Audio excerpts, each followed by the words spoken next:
Be me, Connor, 28 years old. Got a job as a logistics coordinator at a massive distribution center right out of college. Not a glamorous gig, but I was good at it. The kind of job where you see the direct results of your work every single day. Our facility was a beast, a sprawling concrete box bigger than a dozen football fields, filled with the constant hum of conveyors and the beeping of forklifts. For years, it ran like a Swiss watch. We weren't just moving boxes, we were solving a giant physical puzzle every single day. The guy who taught me most of what I know was Alaric. He was the day shift supervisor, a guy probably in his late 50s who had been working there since the place was built. Alaric was made of coffee, cynicism, and an encyclopedic knowledge of every single process, shortcut, and potential bottleneck in that building. He wasn't friendly, not in the traditional sense. He never asked about your weekend. But if you had a problem, like a trailer getting stuck at the dock or a sudden surge in orders for a specific product, he was the man you went to. He'd listen, grunt, and then give you a solution that was so simple and effective you'd feel stupid for not thinking of it yourself. He respected competence, and that was it.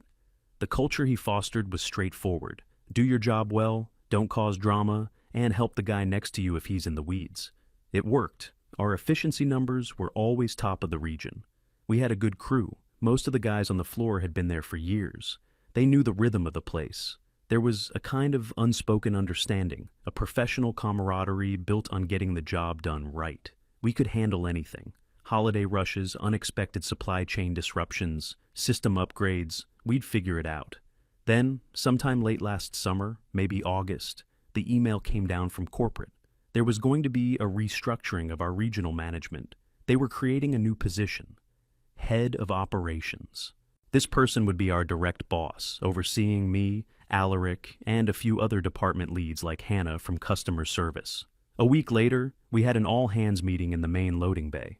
They rolled in a big TV on a cart. The regional director, a guy we saw maybe once a year, appeared on the screen from his polished office 1,000 miles away. He gave the standard corporate speech about moving into the future and leveraging new talent. Then he introduced our new boss, London. She walked out from the small office area to stand in front of the assembled crew. The first thing I noticed was that she was completely out of place. She was wearing an expensive-looking business suit and heels that were totally impractical for a concrete warehouse floor. She looked like she was there to foreclose on the building, not run it. She had this smile that didn't quite reach her eyes. The regional director on the screen finished his spiel, and London stepped up to the microphone. Her voice was sharp, confident. She started talking, and the air just went out of the room. It was a fire hose of the worst corporate buzzwords you've ever heard. She talked about recontextualizing our operational paradigms. She wanted to foster a culture of psychological safety and disrupt the status quo. I glanced over at Alaric. He was just staring at her, completely expressionless, like a biologist observing a strange new insect.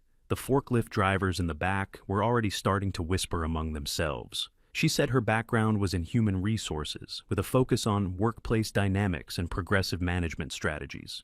Not a single word about logistics, not a mention of supply chains, inventory management, or shipping schedules. Her whole speech was about feelings, not freight. She ended by saying her first priority was to make the warehouse a more inclusive and equitable environment. The meeting ended, and the whole crew just kind of dispersed quietly, like after a funeral. Later that day, I was in the break room grabbing a coffee, and Alaric was there. He just looked at me and shook his head slowly. The only thing he said was, "This is going to be interesting." The first couple of weeks were just weird. London spent most of her time in her office with the door closed. When she did walk the floor, she had a notepad and would just watch us, scribbling things down. It felt less like she was trying to learn the operation, and more like she was gathering evidence for a trial. Then the improvements started. First, she had all the safety posters, which were clear and direct, replaced with new ones.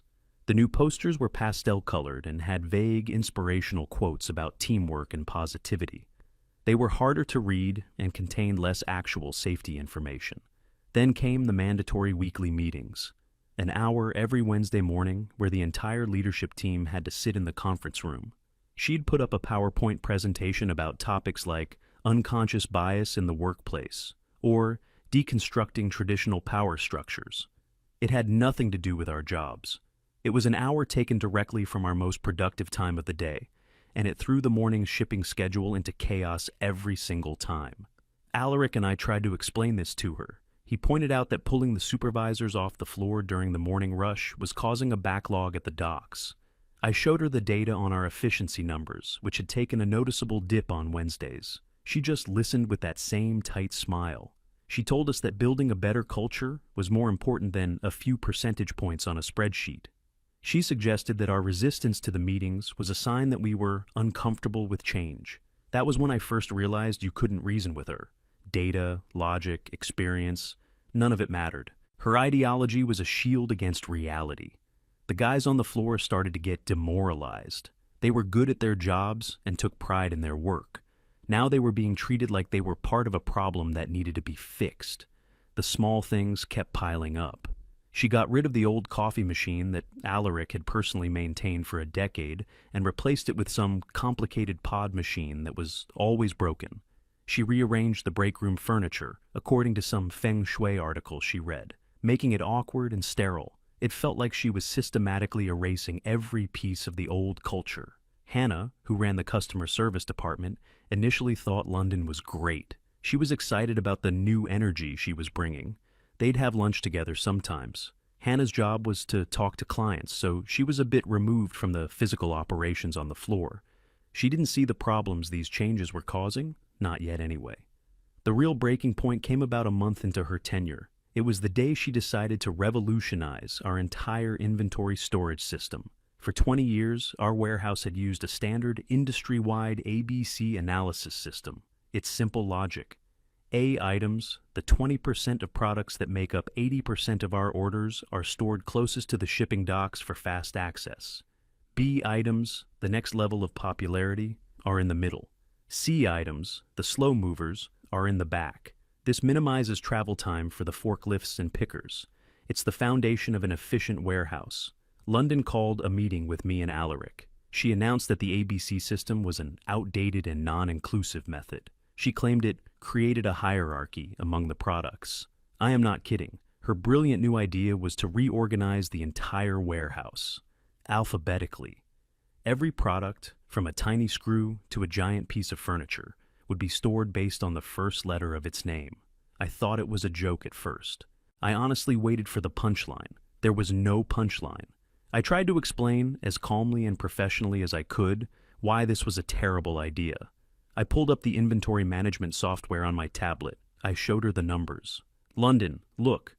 The top-selling product right now is the Apex office chair. Under the new system, it would be stored right next to the aquarium gravel, which we sell maybe 3 bags of a month. That's fine. But our second best seller is the Zenith standing desk.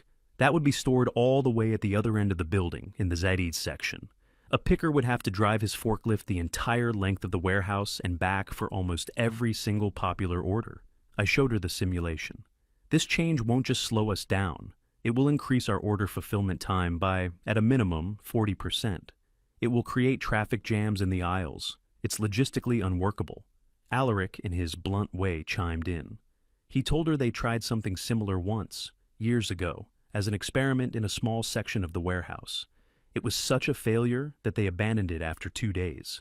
He was just stating a fact based on experience. London's face changed. That polite corporate mask fell away for a second.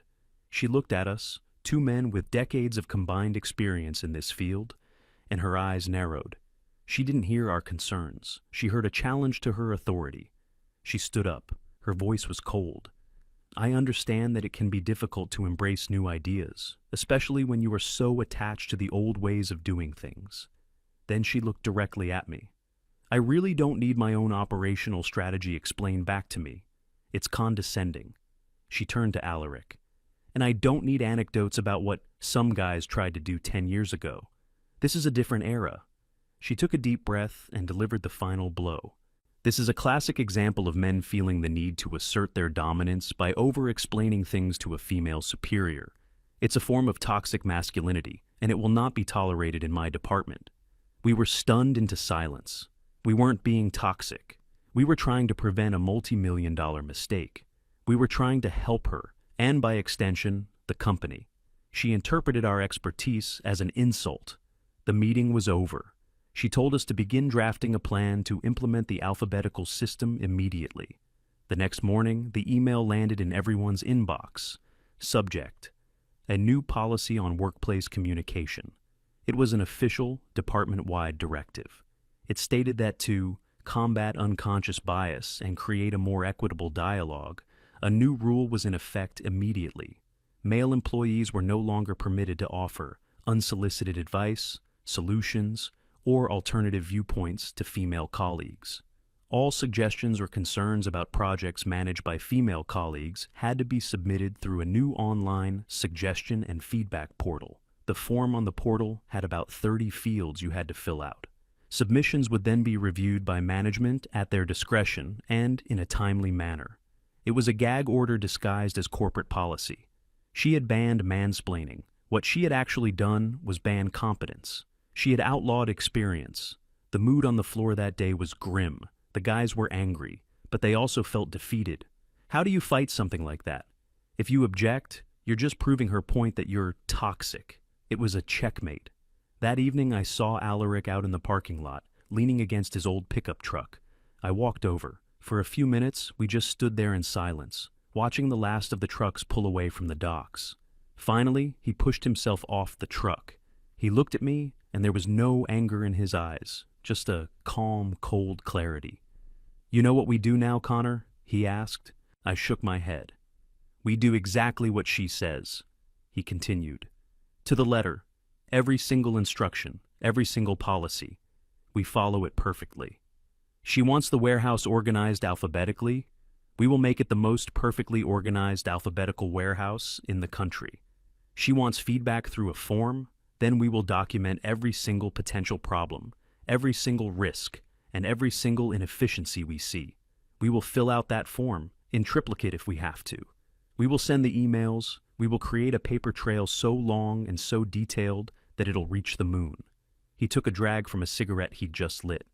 "No more initiative, no more clever solutions, no more saving the day. We are no longer problem solvers. We are box checkers. We will do our assigned tasks, and nothing more." He looked me straight in the eye.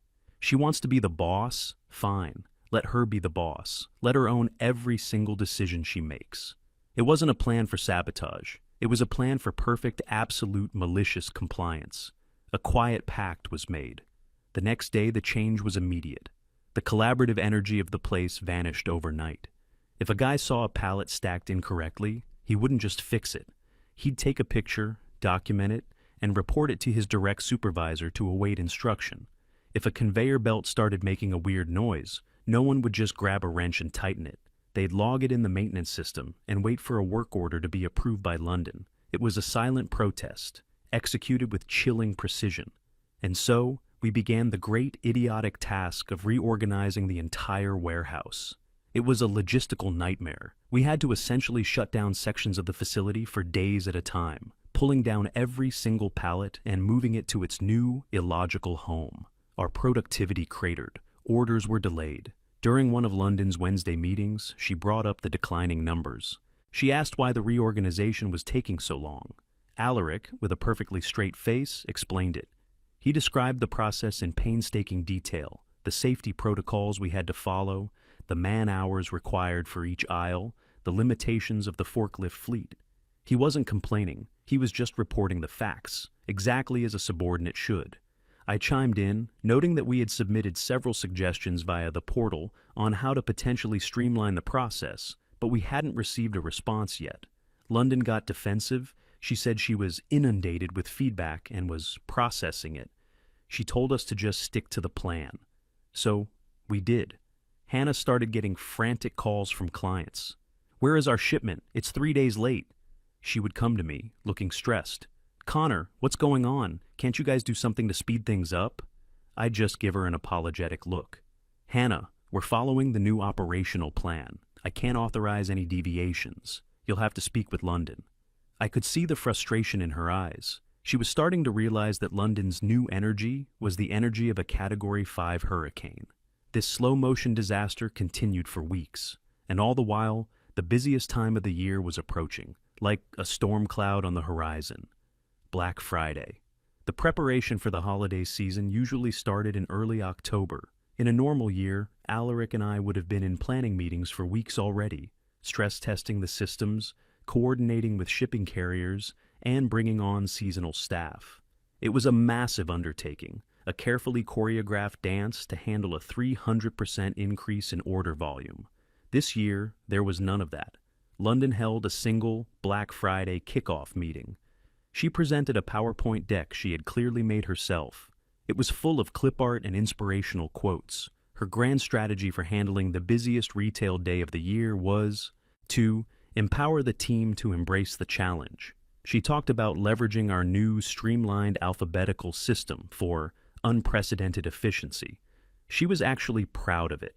She thought the chaos she had created was an improvement. At the end of the presentation, she asked if there were any questions. The room was silent. No one dared to speak up. What was the point? After the meeting, I went back to my desk and did exactly what Alaric had told me to do. I opened the suggestion and feedback portal. I began to write. I wrote a detailed multi-page analysis of her plan. I used cold, hard data from previous years. I outlined, with charts and projections, exactly why the alphabetical system would fail under the expected load. I predicted a catastrophic failure in the picking and packing process by 10 a.m. on Black Friday. I predicted a complete gridlock at the shipping docks by noon. I estimated that we would be lucky to fulfill 20% of the day's orders. It wasn't emotional, it was a technical document, a risk assessment. I ended it by stating, "In accordance with operational policy, my team will execute your plan as directed. This document is submitted for informational purposes only." I hit send. I got an automated reply. "Thank you for your feedback. Your submission has been received and will be reviewed in due course." I never got a real response. Seeing the writing on the wall, I started to think about my own future. I wasn't going to go down with this ship. I'd been loyal to this company for years, but my loyalty was to the job, to the work, to the guys on the floor. It wasn't to a manager who actively despised my competence. So, I polished up my resume. I started quietly looking at job postings. I saw an opening for a logistics manager at a rival company, a slightly smaller but rapidly growing firm in the same city. It was a step up, more responsibility, better pay. On a whim, I applied. I didn't expect to hear back, but I got a call 2 days later. They wanted to interview me. The interview was at their headquarters, a clean, modern building that felt professional and efficient. The man who interviewed me was the director of national distribution. He was in his 50s, a no-nonsense guy with a firm handshake who looked you straight in the eye.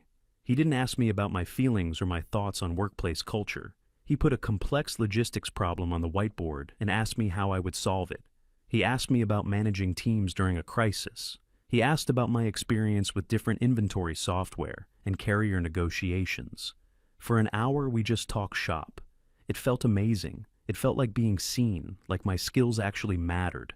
At the end, he leaned back in his chair and just said, "You know your stuff, Connor. I'm impressed." A week later, they sent me an offer. It was a significant salary increase, a better title, and a signing bonus. I accepted on the spot. I gave them a start date for the first Monday in December. This meant my last day at my current job would be Black Friday itself. The irony was not lost on me. I didn't tell anyone at work, not even Alaric. I just came in every day, did my job exactly as instructed, and documented everything. The atmosphere in the warehouse in the week leading up to Black Friday was surreal. It was like the eerie calm before a hurricane. Everyone knew what was coming. The seasonal temps we hired were wandering around confused, unable to find anything in the bizarre new layout. The experienced guys were just shaking their heads, doing their work with a quiet, grim determination. London, however, was in her element. She was walking around with a clipboard, talking about the exciting energy in the building. She was completely oblivious. She had built this house of cards and genuinely believed it was a fortress. The day before Thanksgiving, she sent out a cheerful email to the whole department. "Team, get some rest. Tomorrow we make history. Let's show everyone what a motivated and forward-thinking team can do." Alaric forwarded the email to me with a single comment. "LOL. Black Friday." I got to work at 4 a.m. The building was already buzzing. The first wave of online orders had been pouring in since midnight.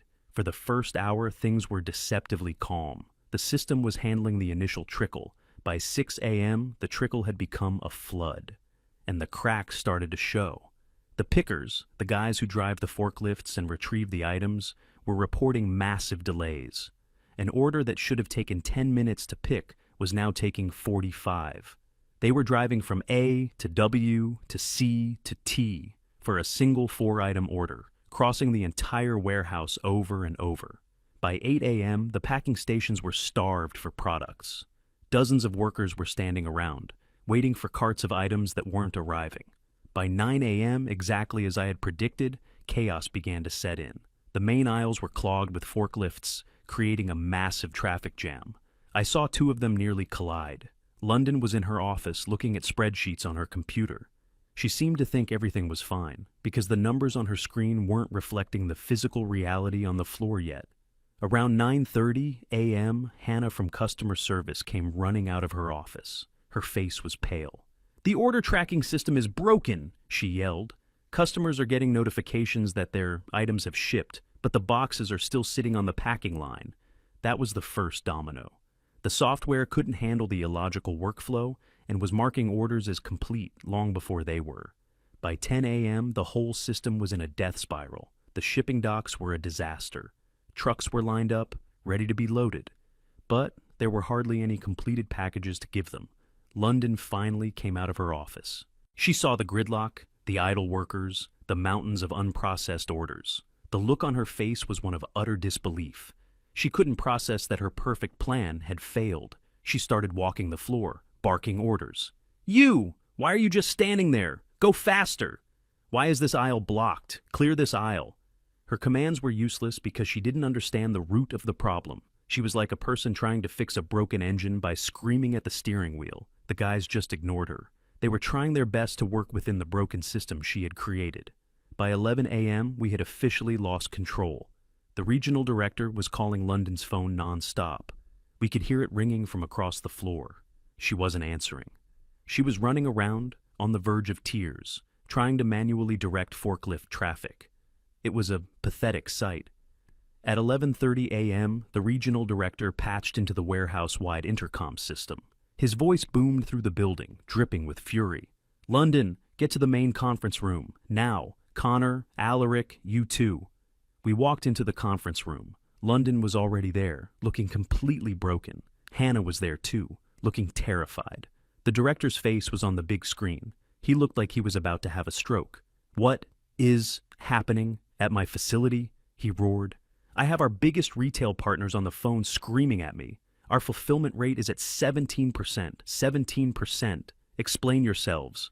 London started to speak, her voice trembling. She launched into a rambling, incoherent defense.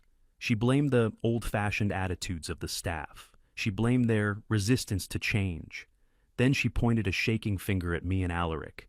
"It's them! It's sabotage! They were against me from day one. This is a coordinated attack. It's because I'm a woman in a position of power. It's toxic masculinity." The director was just staring, his jaw tight. He looked at me. "Connor, what's your take on this?" I stayed calm. I stood up and placed my company laptop on the conference table, turning it to face the camera. I opened a file. "Sir," I said, my voice steady, "this is a copy of the risk assessment I submitted to London 5 weeks ago, detailing precisely the catastrophic failure we are currently experiencing. It projected a fulfillment rate of under 20%. I believe my exact words were that the plan was logistically unworkable." I opened another folder. And this is a collection of 57 separate emails and portal submissions from me, Alaric, and other supervisors, documenting every single risk, inefficiency, and safety concern we identified over the past 2 months as we were instructed to implement the new system. We have acknowledgments for every single one. We were repeatedly told to proceed as planned. I looked from the screen to London. There was no sabotage. There was only compliance. We followed every order, every policy, to the letter. The silence in the room was absolute. London's face had gone from red to ghost white. Hannah was staring at me, her mouth slightly open, finally understanding. The director on the screen just looked at me for a long moment. Then he looked at London with a look of pure contempt. I took a deep breath. It was time for the finale. "With that being said," I continued, I'm afraid I can't be of any further assistance in this matter. I reached into my pocket and pulled out my company ID and access card. I placed them gently on the table. Today is my last day. I've accepted a management position with another company. My resignation is effective immediately. I looked around the room one last time. I wish you all the best of luck solving this. And then I turned, walked out of the conference room, and didn't look back. I walked through the chaotic warehouse, a place that had been my professional home for years. I walked past Alaric's office. He was sitting at his desk. He saw me, and for the first time in the years I'd known him, he smiled. A real, genuine smile. He gave me a slow, deliberate nod. I walked out the main entrance into the cold November air and got in my car. As I drove out of the parking lot, I didn't feel angry or sad. I just felt free. The epilogue to this story is pretty satisfying. My old company was in the news for weeks. They had to publicly apologize for the shipping disaster, and their stock took a major hit. London was fired that same afternoon, of course, escorted out of the building by security. I heard they had to hire a hugely expensive team of outside consultants to come in and fix the mess, which basically just involved changing everything back to the way it was before. A few weeks after I started my new job, I got a text from an unknown number. It was Alaric. The text said, "The new bosses begged me to stay on and help clean up. I told them I would, as an independent contractor. My hourly rate is now roughly what I used to make in a week.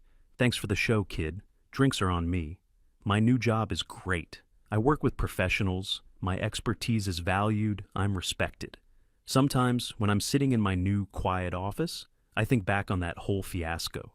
It's a perfect example of what happens when ideology is valued more than competence. She had all the power in the world, but she didn't have the experience or the wisdom to use it. We tried to warn her. We tried to help. She didn't want help. She wanted obedience. In the end, she got it, and it destroyed her.